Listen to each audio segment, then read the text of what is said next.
mga brothers. Salamat sa Diyos.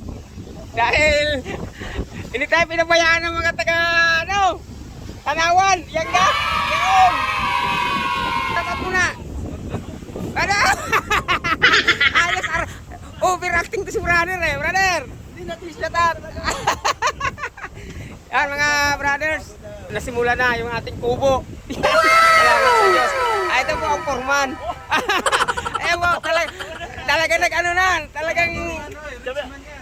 Brother, electrician to. Sabi sa akin, electrician siya. Kasi ngayon, foreman muna dahil hindi pa natapos. Pagkatapos ito, siya rin magwa-wiring. Yan mga brothers, no? Yan. Ayun yung engineer. Ayun yung architect. Ayan mga brothers. Salamat sa Diyos. Pero si yung foreman. Brother. Maglulugaw ako. Maglulugaw ng halo. Isang foreman ayaw magpakilala, tagap ng mukha dahil naghahalo siya. Wala na daw magawa kaya maghahalo na lang siya. Yun mga kapatid. Salamat sa Diyos dahil yung kubo natin, nasimula na. At shout out po pala doon sa mga taga-lokal ng Kupang na yung nakaraan pumunta sila sa akin yung yung siyarang tinira nila.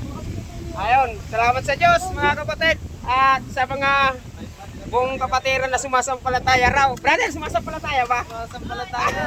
Hindi drawing. Ayun. May building. Salamat sa Diyos. Meron ng drawing, meron pa rin building. Yun. Ayun. Salamat sa Diyos dahil hindi... Ang labor bro. Oh. Sabi mga officer. Ayos na Yun. Salamat sa Diyos dahil nandiyan kayo, di nyo pinapabayaan.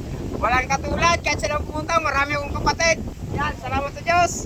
Sabi wala ka bahay. Maraming bahay. Oo. Salamat sa Diyos. Masaya mga kapatid, mga sumasampalataya, sabi ni brother. Siyempre lahat tayo sumasampalataya. Salamat sa Diyos mga kapatid. Sabi sa Galatians 6, magsigawa ng mabuti sa lahat ng tao. Lalo na sa kapatid sa iglesia. Sa sumasampalataya lang. Salamat sa Diyos. Yan mga brothers. Nagtatalata pa si brother.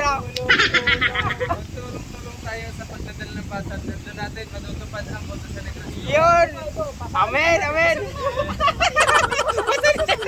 Hanggang nini na lang. Napahaba ng video namin. Maraming salamat. Salamat sa Diyos mga kapatid.